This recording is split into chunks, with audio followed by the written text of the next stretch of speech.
그를 모르던 아버지가 딸의 결혼식 날 편지 한 장을 건넸습니다. 74, 평생 그를 모르던 그 사람이 몰래 한글을 배우기 시작했습니다.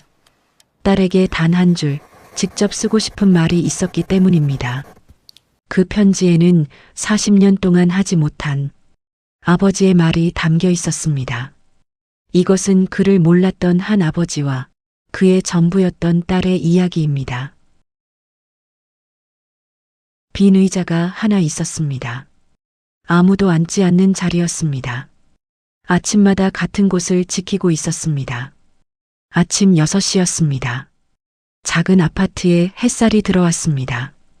유리창을 타고 빛이 번졌습니다. 바닥 위로 길게 누웠습니다. 소파에 남자가 앉아 있었습니다. 움직이지 않았습니다. 74, 박종수 씨였습니다. 식탁 위에 약통이 줄지어 있었습니다. 벽에는 딸의 졸업사진이 걸려 있었어요. 그리고 거실 구석이었습니다. 빛이 닿지 않는 자리에 노란 안전모가 놓여 있었습니다. 오랜 세월 머리를 지켜주던 거예요. 이제는 쓸 일이 없어진 거예요. 종수 씨는 안전모를 바라보았습니다. 그리고 천천히 고개를 돌렸습니다. 창밖을 보았습니다. 봄이 오고 있었습니다. 종수 씨는 자리에서 일어났습니다. 구석에 안전모를 집어들었습니다. 손가락 끝으로 긁힌 자국을 쓸었어요. 이 안전모를 처음 쓴 날이 기억났습니다. 31살이었습니다. 서울에 올라와 처음 공사장에 선 날이에요. 감독이 던져준 노란 모자를 받아 썼습니다. 하늘을 올려다보았습니다. 철골 사이로 비친 하늘이 아찔했어요. 그때부터 40년 넘게 이 안전모는 머리 위에 있었습니다. 비가 와도 눈이 와도 볕이 내리쬐어도 종수 씨의 손끝이 멈추었습니다. 안전모 안쪽을 만지고 있었어요. 머리띠에 밴 땀 얼룩이었습니다. 그는 한참을 서 있었습니다. 종수 씨는 창가로 걸어갔습니다.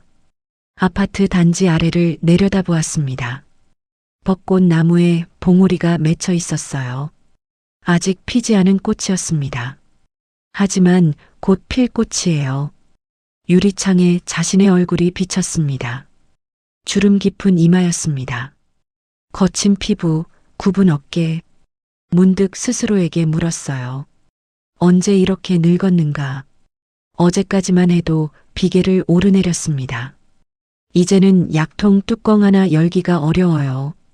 그때였습니다. 아래쪽에서 아이들 웃음소리가 올라왔어요. 종수 씨는 그 소리에 눈을 감았습니다. 오래전 자기 딸도 저렇게 웃었어요. 까르르, 까르르. 골목 가득 울리던 그 소리가 아직도 귀 안쪽에 남아 있었습니다. 유리창 속 얼굴이 천천히 변했습니다. 주름이 펴지고 있었어요. 머리카락이 검어지고 있었습니다. 굽었던 어깨가 곧게 펴졌어요. 그때의 종수 씨가 거기 서 있었습니다. 31살이었습니다. 서울 변두리 공사장이었어요. 하늘이 높고 바람이 거칠었습니다. 쇳소리가 끊이지 않던 그 시절이에요. 그의 손에는 삽이 들려 있었습니다.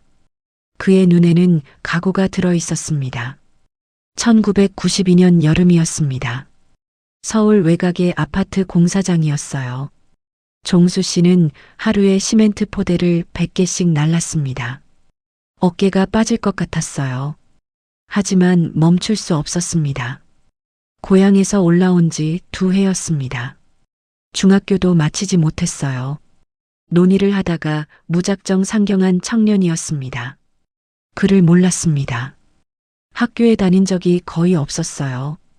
버스 노선표도 읽지 못했습니다. 남들 가는 방향을 따라 걸어야 했어요. 감독이 작업 지시서를 내밀면 옆 사람 행동을 보고 따라했습니다. 그래도 괜찮았어요. 힘은 있었으니까요. 글 대신 몸으로 벌면 된다고 생각했습니다. 점심시간이면 그늘막 아래 모였습니다. 양은 도시락을 열었어요. 보온병 뚜껑에 물을 따르고 있었습니다. 누군가는 라디오를 틀어놓았어요. 종수 씨는 늘 구석에 앉았습니다.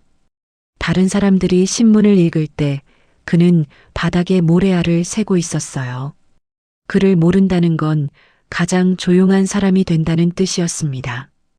그때 옆 사람이 반찬을 나눠주었어요. 종수 씨는 고개를 숙여 고맙다고 했습니다. 그리고 주머니에서 사진 한 장을 꺼냈어요. 구겨진 사진 속에 아기가 웃고 있었습니다. 갓돌이 지난 딸이었어요. 은지. 종수 씨는 그 사진을 볼 때만 세상에서 가장 환한 얼굴이 되었습니다. 이 아이를 위해서라면 포대를 1000개라도 나를 수 있었어요. 종수 씨는 안전모를 무릎에 내려놓았습니다. 고개를 들어 벽을 보았어요. 딸 은지의 졸업사진이었습니다. 학사모를 쓰고 웃고 있었어요. 그 옆에 가족 사진이 있었습니다. 아내는 3년 전에 먼저 갔어요. 딸은 올해 32입니다. 곧 결혼을 해요. 종수 씨는 안전모를 빈 의자에 올려놓았습니다. 마치 누군가가 앉아 있는 것처럼. 그리고 천천히 일어나 부엌으로 향했어요. 주전자에 물을 올리는 손이 떨렸습니다. 밥은 혼자 먹으면 돼요. 하지만 딸의 결혼식에서는 뭔가 해주고 싶었습니다. 다만 무엇을 해야 할지 몰랐어요. 그를 모르는 아버지가 딸에게 해줄 수 있는 것이 뭔지. 종수 씨는 끓는 물소리를 들으며 한참 동안 부엌에 서 있었습니다. 1999년 봄이었습니다. 단칸 새방의 저녁은 늘 같았습니다. 낮은 밥상 위에 밥 2그릇이었어요. 김치 한 접시가 놓여 있었습니다. 된장찌개가 있으면 좋은 날이었고 계란 프라이가 올라오면 잔칫날이었어요. 7살 은지는 숟가락을 흔들었습니다. 학교에서 있었던 일을 쏟아놓았어요. 아빠, 오늘 선생님이 칭찬해줬어. 받아쓰기에서 100점 맞았어. 종수 씨는 고개를 끄덕이며 웃었습니다. 딸이 하는 말을 다 알아듣진 못했어요. 하지만 그 목소리가 맑다는 건 알았습니다. 신이 나 있다는 것도 알았어요. 반찬이 넉넉하지 않아도 딸의 웃음소리가 반찬이었습니다. 종수 씨는 자기 그릇의 계란 프라이를 슬쩍 딸의 그릇으로 옮겼어요. 은지는 알아채지 못했습니다. 은지가 노란 책가방에서 종이를 꺼냈습니다. 아빠, 이거 봐. 받아쓰기 100점. 시험지를 두 손으로 번쩍 들어 올렸어요. 이가 빠진 앞니 사이로 환하게 웃었습니다. 종수 씨는 그 종이를 받아들었습니다. 빨간 펜으로 동그라미가 쳐져 있었어요. 큰 숫자 100이 보였습니다. 숫자는 읽을 수 있었습니다. 하지만 그 아래 적힌 문장들은 그림과 다르지 않았어요. 기억, 니은, 디귿. 어디선가 본 적 있는 모양들이었습니다. 하지만 그것이 무슨 뜻이 되는지 종수 씨는 알 수 없었어요. 그래도 웃었습니다. 딸의 머리를 쓸어주며 말했어요. 우리 은지 잘했다. 그날 밤이었습니다. 은지가 잠든 뒤였어요. 종수 씨는 형광등을 껐습니다. 작은 수면등 하나만 켰어요. 밥상 앞에 앉았습니다. 딸의 시험지를 다시 펼쳤습니다. 손가락으로 글씨를 하나하나 짚었어요. 입술이 움직였습니다. 하지만 소리는 나오지 않았어요. 비읍, 아, 리을, 읽으려 했습니다. 딸이 무엇을 썼는지 알고 싶었어요. 함께 기뻐해주고 싶었습니다. 하지만 글자들은 끝내 열리지 않았어요. 종수 씨의 손이 시험지 위에서 멈추었습니다. 이를 악물었습니다. 시멘트 포대보다 무거운 것이 있었어요. 글자를 모른다는 것, 딸의 세계에 들어갈 수 없다는 것. 그것이 그 밤 종수 씨의 어깨를 짓눌렀습니다. 봄이었습니다. 학부모 참관일이었어요. 벚꽃이 흩날리는 초등학교 정문 앞이었습니다. 현수막이 걸려 있었습니다. 학부모 참관 수업이라고 적혀 있었어요. 종수 씨는 그 글자를 읽을 수 없었습니다. 다른 부모들이 하나둘 들어섰습니다. 깨끗한 외투를 입고 있었어요. 안내문을 읽으며 자연스럽게 걸어갔습니다. 종수 씨는 대문 밖에 서 있었습니다. 공사장에서 바로 달려온 차림이었어요. 점퍼에 시멘트 가루가 묻어 있었습니다. 고무 장화에는 모래가 낀 채였어요. 안으로 들어가야 했습니다. 은지가 기다리고 있을 테니까요. 하지만 발이 떨어지지 않았어요. 교실에 가면 종이를 나눠줄 겁니다. 읽어야 할 것이 있을 거예요. 이름을 써야 할 칸이 있을 겁니다. 종수 씨는 그것이 두려웠어요. 종수 씨는 한 발짝 앞으로 나갔습니다. 그리고 다시 멈추었습니다. 자신의 손을 내려다보았어요. 시멘트가 낀 손톱이었습니다. 갈라진 손바닥이었어요. 현수막의 글자들이 가로막고 있었습니다. 읽을 수 없는 글자들이었어요. 그것은 벽이었습니다. 종수 씨는 돌아섰습니다. 교문을 등지고 걸었어요. 벚꽃이 흩날리는 길이었습니다. 발걸음이 무거웠어요.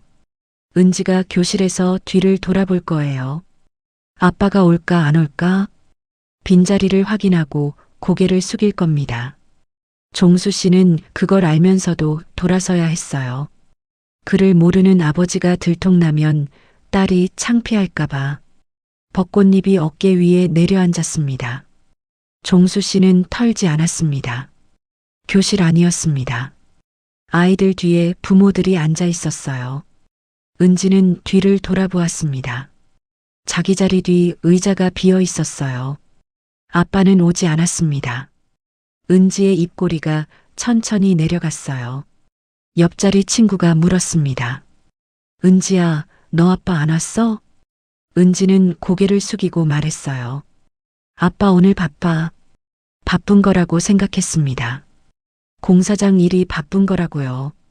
7살 은지는 그렇게 이해했어요. 하지만 수업이 끝난 뒤 혼자 교문을 나서는 발걸음은 아침보다 조금 느렸습니다. 노란 책가방이 유난히 크게 보였어요. 그 시각이었습니다. 종수 씨는 공사장에서 철근을 나르고 있었어요. 평소보다 거칠게, 평소보다 빠르게 시멘트를 퍼나르고 비계를 오르내렸습니다. 누가 말을 걸어도 대답하지 않았어요. 이를 악물고 일했습니다. 교실에 가지 못한 것이 자신을 물어뜯고 있었어요. 딸의 빈자리, 딸이 뒤를 돌아보는 모습, 그것이 머릿속에서 지워지지 않았습니다. 비계 꼭대기에 올라섰을 때 도시의 지붕들 사이로 학교가 보였어요. 작고 멀고 흐릿한 건물이었습니다. 종수 씨는 한참 그 방향을 바라보았어요. 그리고 다시 고개를 돌려 철근을 집었습니다. 미안하다는 말은 할 수 없었어요. 그를 모르는 것이 부끄러워서가 아니었습니다. 딸 앞에서 부끄러운 아버지가 되는 것이 견딜 수 없었기 때문이에요. 그날 밤이었습니다. 종수 씨는 늦게 돌아왔어요. 은지는 이미 잠들어 있었습니다. 노란 책가방을 베개 옆에 놓고 이불을 턱까지 끌어올린 채 자고 있었어요. 종수 씨는 신발을 벗지 않은 채 문 앞에 한참 서 있었습니다. 그리고 조용히 들어왔어요. 딸 옆에 무릎을 꿇었습니다. 이불을 여며주었어요. 잠든 얼굴을 들여다보았습니다. 통통한 볼이었어요. 빨간 머리핀이었습니다. 보조개. 종수 씨는 책가방에서 시험지를 꺼냈어요. 수면등 빛 아래 시험지를 펼쳤습니다. 빨간 100점. 그 아래 딸의 글씨. 여전히 읽을 수 없었어요. 눈물 한 줄기가 먼지 낀 볼을 타고 흘렀습니다. 종수 씨는 시험지를 조심스럽게 접었어요. 점퍼 안주머니에 넣었습니다. 이것만은 간직하고 싶었어요. 딸이 잘하고 있다는 증거. 읽을 수 없어도 아버지의 가슴으로는 읽을 수 있는 거예요. 25년이 지난 지금이었습니다. 종수 씨는 식탁 서랍에서 종이를 꺼냈어요. 누렇게 바랜 시험지였습니다. 접힌 자국이 선명했어요. 떨리는 손으로 펼쳤습니다. 1학년 2반 박은지, 빨간 100점, 선생님의 도장, 그리고 딸의 어린 글씨. 이제는 몇 글자 읽을 수 있었어요. 더듬더듬 천천히. 나, 라, 사, 랑, 나라 사랑. 받아쓰기 첫 번째 문장이었습니다. 종수 씨의 눈가에 물기가 번졌어요. 25년 전에는 읽지 못했습니다. 지금은 읽을 수 있어요. 그것은 기쁨이 아니었습니다. 그것은 후회였어요. 그때 읽을 수 있었다면, 그때 교실에 들어갈 수 있었다면, 딸의 빈자리 뒤에 앉아줄 수 있었다면, 종수 씨는 시험지를 가슴 가까이 가져왔어요. 접지 않았습니다. 한참을 그렇게 들고 있었습니다. 식탁 위에서 전화기가 울렸습니다. 화면에 은지라는 글자가 떴어요. 이 두 글자는 읽을 수 있었습니다. 세상에서 가장 먼저 배운 글자니까요. 아빠, 나 결혼 날짜 잡혔어. 다음 달 4월 27일. 아빠가 버질로드 같이 걸어줘야 해. 종수 씨는 전화기를 귀에 대고 응, 그래 하고 대답했습니다. 딸은 신부 입장 때 아버지가 팔짱을 끼고 함께 걸어야 한다고 설명했어요. 그리고 덧붙였습니다. 아빠, 축사는 안 해도 돼. 부담 갖지 마. 종수 씨는 응하고 끊었습니다. 전화기를 식탁에 내려놓았어요. 한참 동안 앉아 있었습니다. 축사는 안 해도 된다. 딸은 이미 알고 있었어요. 아버지가 그를 모른다는 것을, 사람들 앞에서 말하기 어렵다는 것을. 종수 씨는 고개를 숙였습니다. 딸이 배려해 준 것이 고마우면서도 가슴 한쪽이 쓰렸어요. 종수 씨는 자리에서 일어났습니다. 벽의 사진들을 바라보았어요. 딸의 졸업사진 옆에 가족사진이 있었습니다. 아내는 웃고 있었어요. 16살 은지는 교복을 입고 있었습니다. 자신은 어색하게 서 있었어요. 그때 아내가 말했었습니다. 당신 은지 시집갈 때 축사 한번 멋지게 해봐요. 종수 씨는 웃으며 고개를 저었었어요. 아내는 알고 있었습니다. 남편이 그를 모른다는 것을. 그래도 그런 말을 했었어요. 이제 아내는 없고 딸의 결혼식이 다음 달로 다가왔습니다. 종수 씨는 두 주먹을 천천히 쥐었어요. 주름진 얼굴에 무언가가 달라졌습니다. 슬픔이 아니었어요. 후회도 아니었습니다. 결심이었어요. 다음 날 아침이었습니다. 종수 씨는 주민센터를 찾아갔어요. 복도를 걸어 문 앞에 섰습니다. 한글 교실이라고 적혀 있었어요. 그 글자는 읽지 못했습니다. 안내 데스크 직원이 알려주었어요. 문을 열었습니다. 작은 교실에 긴 책상 4줄이었어요. 17명의 어르신들이 앉아 있었습니다. 앞쪽 화이트보드에 기억, 니은, 디귿이 적혀 있었어요. 베이지색 조끼를 입은 여자 선생님이 종수 씨를 보고 환하게 웃었습니다. 어서 오세요. 여기 앉으시면 돼요. 종수 씨는 빈자리로 걸어갔습니다. 등을 꼿꼿이 세우고 두 손을 무릎 위에 올렸어요. 70년 넘게 살아왔지만 교실 의자에 앉아본 것은 처음이었습니다. 가슴이 두근거렸어요. 공사장 비계 꼭대기보다 이 교실 의자가 더 무서웠습니다. 선생님이 화이트보드에 기억을 썼습니다. 자, 따라 써보세요. 종수 씨는 연필을 들었어요. 40년 동안 삽과 망치를 잡던 손이 연필 한 자루를 잡으니 어색했습니다. 마치 끈을 잡듯 힘이 들어갔어요. 노트에 기억을 썼습니다. 선이 비뚤어졌어요. 지우고 다시 썼습니다. 또 비뚤어졌어요. 이마에 땀이 맺혔습니다. 공사장에서 철근을 구부릴 때보다 이 작은 글자 하나가 더 어려웠어요. 선생님이 다가와 손을 잡아주었습니다. 천천히 하시면 돼요. 잘하고 계세요. 김수님 선생님의 목소리는 따뜻했습니다. 종수 씨는 고개를 숙인 채 다시 썼어요. 기억, 니은, 디귿, 한 글자씩 한 획씩. 70내 동안 닫혀있던 문이 아주 천천히 삐걱거리며 열리고 있었습니다. 그날 밤부터 일과가 바뀌었습니다. 저녁을 먹고 약을 먹고 나면 식탁에 앉아 노트를 펼쳤어요. 갈색 표지의 대학 노트였습니다. 표지에 유성펜으로 기억 니은 디귿 세 글자를 적어두었어요. 밤 11시가 넘도록 연필을 놓지 않았습니다. 기억, 기억, 기억.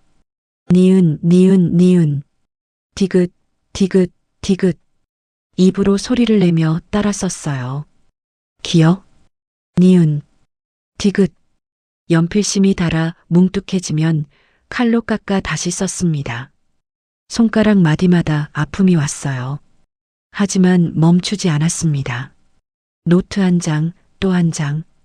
글자가 조금씩 반듯해졌어요. 아주 조금씩. 하지만 분명히. 몇 주가 지났습니다. 종수 씨의 글씨는 여전히 삐뚤었어요.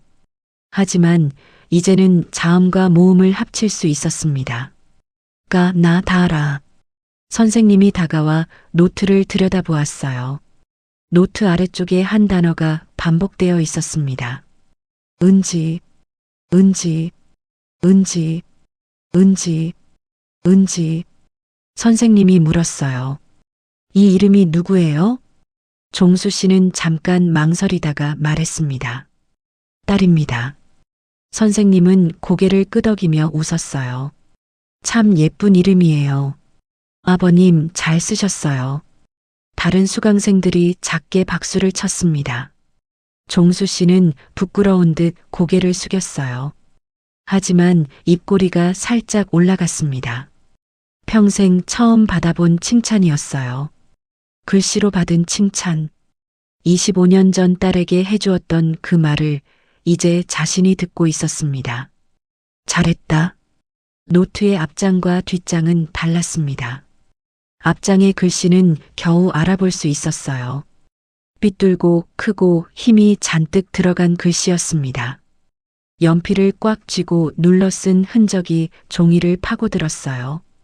뒷장으로 갈수록 글씨가 달라졌습니다. 크기가 일정해지고 줄을 따라가기 시작했어요. 지우개 자국도 줄어들었습니다. 마지막 페이지에 한 이름이 있었어요. 은지야, 은지야, 은지야. 그 이름을 수십 번 반복해 쓴 흔적이었습니다. 처음에는 삐뚤었던 은자가 마지막에는 또렷했어요. 종수 씨의 눈에서 물방울이 떨어졌습니다. 노트 위에 동그랗게 번졌어요. 70내 해를 살면서 자기 이름 외에 처음으로 쓸 수 있게 된 단어. 딸의 이름이에요. 그것은 단순한 두 글자가 아니었습니다. 40년 동안 하고 싶었던 모든 말이 그 두 글자 안에 들어 있었어요. 수업이 끝난 뒤였습니다. 교실에 두 사람만 남았어요. 종수 씨는 선생님 앞에 서서 고개를 숙인 채 말했습니다. 선생님, 부탁이 있습니다. 딸이 결혼을 해요. 편지를 쓰고 싶습니다. 딸한테 편지를 쓰고 싶은데 목소리가 떨렸어요. 글을 다 모르니까 도와주십시오. 김수님 선생님은 돋보기 안경을 고쳤으며 종수 씨를 바라보았습니다. 눈이 붉어졌지만 웃음을 잃지 않았어요. 그럼요, 같이 써봐요. 선생님은 화이트보드 앞으로 가서 큰 글씨로 5글자를 썼습니다. 우리 딸에게. 종수 씨는 그 글자를 바라보았어요. 이제 읽을 수 있었습니다. 우리 딸에게. 눈앞이 흐려졌지만 고개를 끄덕였어요.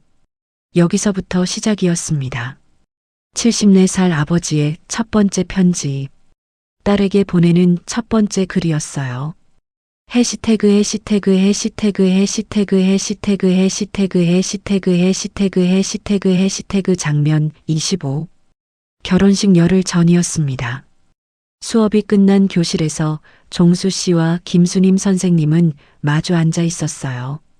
책상 위에 흰 편지지 한 장과 갈색 연습 노트가 나란히 놓여 있었습니다. 선생님이 천천히 말했어요. 자, 첫 문장. 우리 은지에게 써보세요. 종수 씨는 연필을 쥐었습니다. 40년간 삽을 잡던 손이었어요. 그 손이 연필 위에서 떨렸습니다. 오, 리, 은, 지, 에, 게. 한 글자를 쓰는데 30초가 걸렸어요. 획이 비뚤어질 때마다 지우개로 지우고 다시 썼습니다. 종이 위에 지우개 자국이 쌓여갔어요. 선생님은 재촉하지 않았습니다.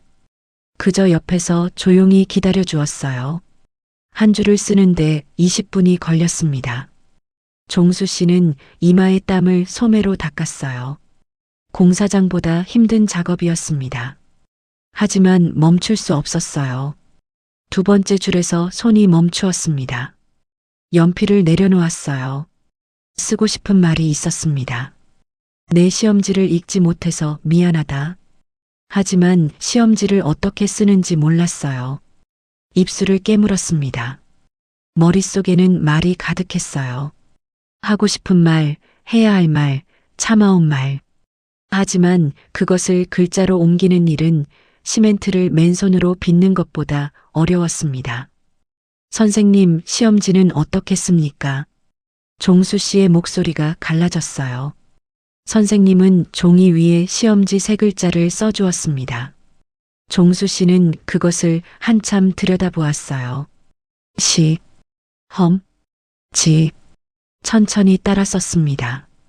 글자 하나하나가 돌멩이 같았어요. 무겁고 모나고 손에 잡기 어려운 것. 하지만 그 돌멩이를 하나씩 쌓으면 딸에게 닿는 길이 될 수 있었습니다. 참관일이었어요. 교문 앞에서 돌아섰던 그날. 종수 씨는 집으로 가지 않았습니다. 학교 근처 벚꽃 나무 뒤에 서 있었어요. 수업이 끝나기를 기다렸습니다. 아이들이 쏟아져 나왔어요. 엄마 아빠와 손을 잡고 걸어가는 아이들. 그 사이에서 은지가 혼자 나왔습니다. 노란 책가방을 메고 고개를 숙이고 있었어요. 교문 앞에서 두리번거렸습니다. 왼쪽을 보고 오른쪽을 보았어요. 그때 은지가 먼 곳을 바라보았습니다. 벚꽃 나무 뒤에 서 있는 사람. 회색 점퍼, 고무장화. 은지의 얼굴이 환해졌어요. 아빠, 달려왔습니다. 종수 씨는 그 순간을 잊지 못해요. 작은 몸이 자기에게 달려오는 모습, 벚꽃잎이 날리는 길 위로 노란 책가방이 흔들리던 모습. 은지가 뛰어와 허리를 안았습니다. 작은 두 팔이 점퍼를 움켜쥐었어요. 시멘트 냄새가 나는 점퍼였습니다. 그래도 은지는 얼굴을 묻었어요. 종수 씨는 무릎을 꿇고 딸을 안았습니다. 단단한 두 팔로 감쌌어요. 눈을 감았습니다. 한 손으로 딸의 뒷머리를 쓸었어요. 벚꽃잎이 둘의 어깨 위로 내려앉았습니다. 은지가 말했어요. 아빠 안 온 줄 알았어. 종수 씨는 대답하지 못했습니다. 들어가지 못해서 미안하다는 말, 그를 몰라서 들어가지 못했다는 말, 그 말이 목구멍에서 돌처럼 막혀 있었어요. 대신 딸을 더 꽉 안았습니다. 그것이 할 수 있는 전부였어요. 말 대신 안아주는 것, 글 대신 체온으로 전하는 것. 벚꽃이 지는 골목에서 아버지와 딸은 한참을 그렇게 서 있었습니다. 결혼식 전날 밤이었습니다. 종수 씨는 식탁에 앉아 편지를 완성하고 있었어요. 약통들을 한쪽으로 밀어놓고 편지지 위에 온 신경을 쏟았습니다. 새벽 2시였어요. 아파트 전체가 잠든 시간이었습니다. 종수 씨의 연필만 움직이고 있었어요. 마지막 문장을 썼습니다. 연필을 내려놓았어요. 처음부터 다시 읽었습니다. 손가락으로 한 글자 한 글자 짚으며 입술을 움직였어요. 삐뚤빠뚤한 글씨였습니다. 지우개 자국이 군데군데 남아 있었어요. 하지만 거기에는 74해의 인생이 들어 있었습니다. 눈물 한 방울이 편지지 오른쪽 아래에 떨어졌어요. 동그란 자국이 번졌습니다. 종수 씨는 닦지 않았어요. 그것도 편지의 일부라고 생각했습니다. 말로 하지 못한 것, 글로도 다 담지 못한 것, 눈물이 대신 적어준 거예요.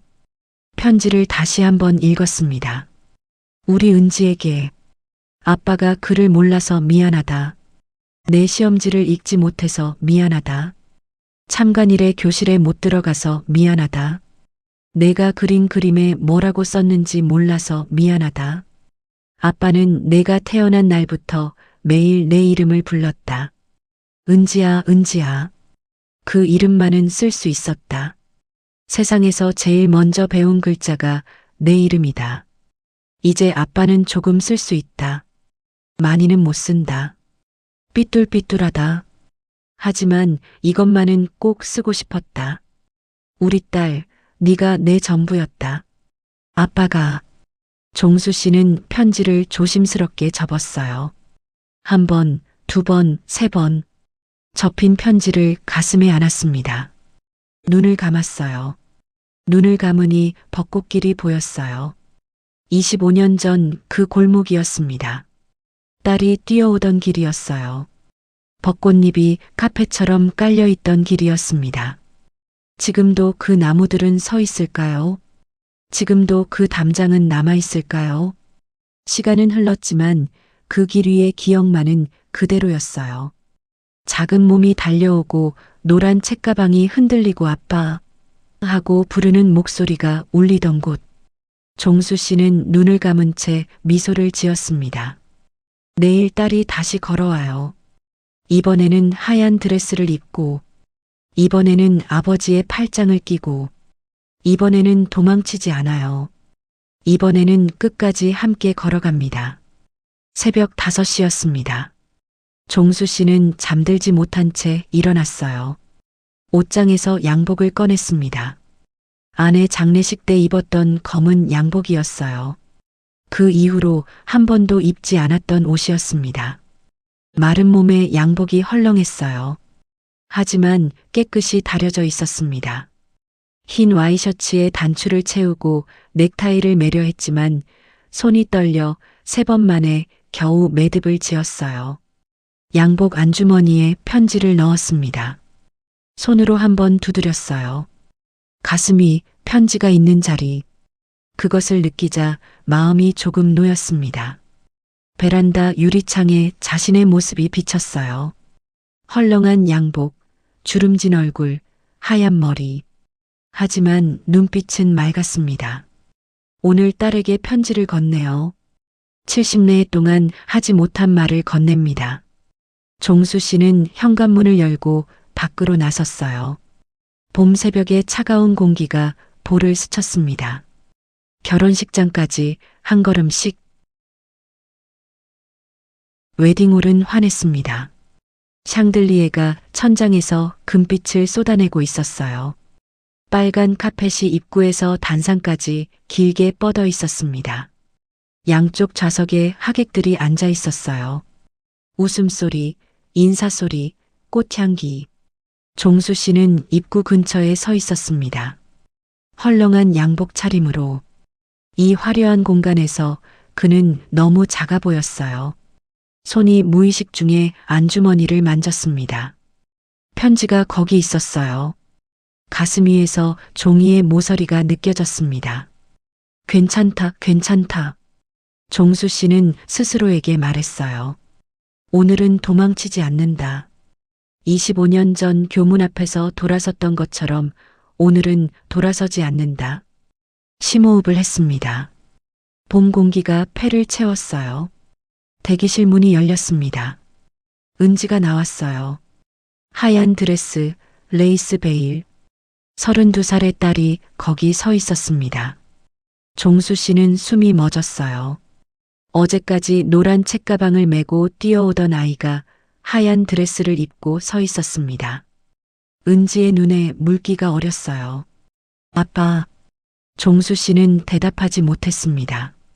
목구멍이 막혔어요. 은지가 다가와 아버지의 팔짱을 끼웠습니다. 그리고 비뚤어진 넥타이를 고쳐주며 웃었어요. 아빠, 넥타이 삐뚤어졌어. 눈물을 글썽이면서도 웃는 얼굴이었습니다. 왼쪽 볼에 보조개가 패였어요. 은지가 작게 속삭였습니다. 아빠, 천천히 걸어. 내가 맞출게. 종수 씨는 고개를 끄덕였어요. 말이 나오지 않았지만 고개는 끄덕일 수 있었습니다. 결혼 행진곡이 울렸습니다. 문이 열렸어요. 빨간 카펫이 단상까지 곱게 이어져 있었습니다. 하객들이 일제히 뒤를 돌아보았어요. 종수 씨는 첫 발을 내디뎠습니다. 천천히, 한 걸음. 은지가 그 걸음에 맞추었어요. 아버지의 팔은 가늘고 딱딱했습니다. 하지만 은지는 꼭 붙들고 있었어요. 카펫 위를 걸었습니다. 종수 씨의 구부정한 등이 조금 펴졌어요. 꽃잎이 발밑에 흩어져 있었습니다. 25년 전 벚꽃길을 걸을 때처럼. 그때는 딸이 뛰어왔어요. 지금은 나란히 걷고 있습니다. 그때는 교실에 들어가지 못했어요. 지금은 단상까지 걸어가고 있습니다. 종수 씨의 눈가에 물기가 맺혔지만 고개를 들고 앞을 보았어요. 한 걸음 한 걸음. 딸과 함께 단상 앞에 섰습니다. 이제 놓아줘야 해요. 종수 씨는 딸의 팔에서 천천히 손을 뗐습니다. 떨리는 손이 양복 안주머니로 들어갔어요. 접힌 편지를 꺼냈습니다. 두 손으로 들었어요. 삐뚤빠뚤한 글씨가 적힌 흰 편지지였습니다. 지우개 자국, 눌러 쓴 흔적, 눈물 자국. 은지에게 내밀었어요. 고개를 약간 숙인 채 말이 나오지 않았습니다. 은지가 편지를 받아들었어요. 접힌 종이를 들여다보며 물었습니다. 아빠, 이거 뭐야? 종수 씨는 입술을 달싹였어요. 목소리가 갈라졌습니다. 아빠가 쓴 거다. 아빠가 글을 배워서 쓴 거다. 은지의 눈이 커졌어요. 은지가 편지를 펼쳤습니다. 삐뚤빠뚤한 글씨가 눈에 들어왔어요. 크고 서투르고 어린아이 같은 글씨였습니다. 지우개로 지운 자국이 곳곳에 남아 있었어요. 연필을 세게 눌러 종이가 패인 곳도 있었습니다. 은지가 읽기 시작했어요. 우리 은지에게. 아빠가 글을 몰라서 미안하다. 첫 줄에서 손이 입을 막았습니다. 어깨가 떨리기 시작했어요. 내 시험지를 읽지 못해서 미안하다. 참관일에 교실에 못 들어가서 미안하다. 눈물이 흘렀습니다. 하얀 드레스 위로 떨어졌어요. 하객들이 숨을 멈추었습니다. 웨딩홀 전체가 고요해졌어요. 우리 딸, 네가 내 전부였다. 아빠가. 은지의 입술이 떨렸습니다. 글씨는 삐뚤었지만 그 안에 담긴 것은 고닿았어요. 40년 동안 말하지 못한 아버지의 마음. 그것이 연필 한 자루로 전해졌습니다. 은지가 편지를 가슴에 안은 채 뛰어왔어요. 아버지를 안았습니다. 하얀 드레스가 헐렁한 양복에 묻혔어요. 25년 전 벚꽃길에서 뛰어와 시멘트 냄새 나는 점퍼에 얼굴을 묻었던 것처럼 은지가 울었습니다. 아빠가 글을 배웠어? 아빠가 이걸 직접 썼어? 종수 씨는 대답하지 못했어요. 고개만 끄덕였습니다. 얇은 팔로 딸을 안았어요. 눈을 감았습니다. 거친 볼 위로 눈물이 흘렀어요. 하객들이 눈물을 닦았습니다. 아무도 말하지 않았어요. 그 침묵이 가장 큰 박수였습니다. 잠시 후 누군가 조용히 손뼉을 쳤어요. 하나, 둘. 웨딩홀 전체에 박수가 퍼졌습니다. 글을 모르던 아버지가 글을 배워 딸에게 편지를 쓴 거예요. 그것은 세상에서 가장 서투르고 가장 아름다운 편지였습니다. 은지가 눈물을 닦았어요. 편지를 가슴에 꼭 안은 채 아버지를 올려다보았습니다. 웃었어요. 왼쪽 볼에 보조개가 패인 그 웃음. 7살 때와 같은 웃음이었습니다. 종수 씨는 거친 손을 딸의 어깨에 올렸어요. 한번 꾹 눌렀습니다. 그리고 고개를 끄덕였어요. 한 발짝 뒤로 물러섰습니다. 이번에는 도망치는 게 아니었어요. 보내주는 거였습니다. 25년 전에는 교문 앞에서 돌아섰어요. 오늘은 단상 앞에서 물러섭니다. 하지만 이번에는 등을 돌리지 않았어요. 딸을 바라보며 물러섰습니다. 사위가 앞으로 다가왔어요. 종수 씨는 사위에게 고개를 숙여 인사했습니다. 말은 하지 않았어요. 대신 눈빛으로 말했습니다. 이 아이를 부탁해요. 내 전부였던 아이를. 결혼식이 끝났습니다. 하객들이 빠져나갔어요. 빨간 카펫 위에 꽃잎만 남았습니다. 의자들이 비뚤어진 채 놓여 있었어요. 샹들리에 빛이 조금 어두워졌습니다. 종수 씨는 맨 뒷줄 의자에 앉아 있었어요. 넥타이를 풀었습니다. 텅 빈 예식장을 바라보았어요. 1시간 전 딸과 함께 걸었던 카펫. 1시간 전 딸에게 편지를 건넸던 단상. 1시간 전 딸이 울며 안겨왔던 그 자리. 이제 거기엔 아무도 없었습니다. 청소하는 사람이 지나갔어요. 종수 씨는 움직이지 않았습니다. 텅 빈 곳을 바라보는 것이 외롭지 않았어요. 오히려 마음이 고요했습니다. 할 일을 했다는 안도감, 해야 할 말을 했다는 가벼움. 종수 씨는 오랜만에 등을 의자에 기대었습니다. 눈을 감자 풍경이 바뀌었어요. 빨간 카펫이 벚꽃길이 되었습니다. 샹들리에가 석양이 되었어요. 텅 빈 의자들이 벚꽃 나무가 되었습니다. 그리고 거기 회색 점퍼를 입은 젊은 남자가 무릎을 꿇고 있었어요. 노란 책가방을 맨 아이를 안고 있었습니다. 아빠. 그 목소리가 25년의 시간을 건너 지금 이 자리까지 울려왔어요. 종수 씨는 눈을 떴습니다. 자리에서 일어났어요. 예식장을 나왔습니다. 밖에는 봄바람이 불고 있었어요. 어디선가 벚꽃 향기가 났습니다. 종수 씨는 집 방향이 아닌 다른 쪽으로 걸음을 옮겼어요. 종수 씨는 그 골목으로 갔습니다. 25년 전 딸이 뛰어오던 벚꽃길이었어요. 나무는 더 커져 있었습니다. 가지가 골목 위로 아치를 이루고 있었어요. 꽃이 만개해 있었습니다. 바람이 불 때마다 꽃잎이 소나기처럼 떨어졌어요. 종수 씨는 천천히 걸었습니다. 양복 주머니에 손을 넣고 넥타이는 벗어 접어 넣었어요. 낮은 담장 앞에 멈추었습니다. 25년 전 딸을 안았던 바로 그 자리였어요. 손을 담장 위에 올렸습니다.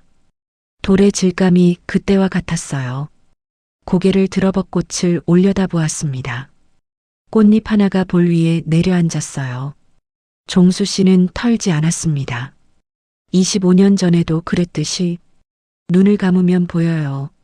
작은 아이가 뛰어오는 모습, 노란 책가방이 등 위에서 흔들리고 빨간 머리핀이 햇살에 반짝이고 아빠 하고 부르는 소리가 골목을 채우던 것. 그때 종수 씨는 31살이었습니다. 그를 몰랐어요. 가진 것이 없었습니다.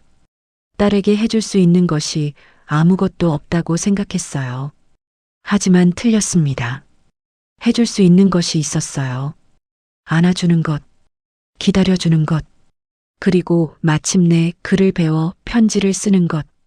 40년이 걸렸지만 돌아가지 못할 만큼 먼 길은 아니었습니다. 종수 씨는 다시 걷기 시작했어요. 벚꽃길 끝을 향해 석양빛이 골목 끝에서 쏟아지고 있었습니다. 걸음이 느렸지만 등이 조금 펴져 있었어요. 아까보다, 아니, 25년 전보다 꽃잎이 어깨 위에 내려앉았습니다. 머리 위에도 발밑에도. 종수 씨는 뒤를 돌아보지 않았어요. 이제 돌아볼 필요가 없었습니다. 할 말을 했으니까요. 쓸 글을 썼으니까요. 딸에게 전할 것을 전했으니까요. 봄바람이 불었습니다. 벚꽃이 눈처럼 흩날렸어요. 종수 씨의 뒷모습이 점점 작아졌습니다. 헐렁한 양복, 하얀 머리, 굽은 어깨. 하지만 그 뒷모습은 외롭지 않았어요. 몇 달이 지났습니다. 은지는 가끔 밤에 편지를 꺼내 읽었어요. 접힌 자국이 더 깊어졌습니다. 모서리가 닳아 부드러워졌어요. 편지를 펼칠 때마다 아버지의 손이 보였습니다. 거칠고 갈라지고 굳은 살이 박힌 손이에요. 그 손이 연필을 쥐고 한 글자 한 글자 눌러 쓴 거예요. 은지는 오른쪽 아래의 자국을 만졌습니다. 갈색으로 변한 동그란 자국이었어요. 아버지의 눈물이 남긴 흔적이었습니다. 글씨는 여전히 삐뚤었어요. 하지만 은지에게 그것은 세상에서 가장 아름다운 글씨였습니다. 은지는 편지를 접어 가슴에 안았어요. 아버지가 그랬던 것처럼. 창밖에서 빗소리가 들렸습니다. 봄비가 내리고 있었어요. 내년에도 벚꽃은 필 거예요. 그 길 위에서 아버지와 다시 걸을 겁니다. 천천히 나란히. 어떤 사랑은 말로 하지 않아요. 어떤 사랑은 글로도 다 쓸 수 없습니다. 하지만 그것이 거기 있었다는 것은 삐뚤빠뚤한 글씨 한 줄만으로도 알 수 있어요. 종수 씨는 오늘도 노트를 펼칩니다. 글씨는 여전히 서투르지만 이제 쓸 수 있어요. 딸의 이름을, 딸에게 하고 싶은 말을. 우리 딸, 네가 내 전부였다. 벚꽃길 위로 두 사람이 걸어가요. 아버지와 딸. 팔짱을 끼고 천천히 나란히. 꽃잎이 어깨 위에 내려앉습니다. 아무도 털지 않아요. 이 이야기는 여기서 끝이지만 아버지의 편지는 끝나지 않습니다. 접혀있던 마음이 펼쳐지는데 40년이 걸렸을 뿐이에요. 느리지만 닿았습니다. 서툴지만 전해졌어요. 그것으로 충분했습니다. 아직 끝나지 않은 당신의 빛나는 인생을 응원합니다. 다음 영상에서는 더 깊은 이야기를 준비하겠습니다. 구독과 좋아요, 알림 설정해 두시면 다음 좋은 이야기도 편하게 만나보실 수 있습니다. 시청해 주셔서 감사드립니다.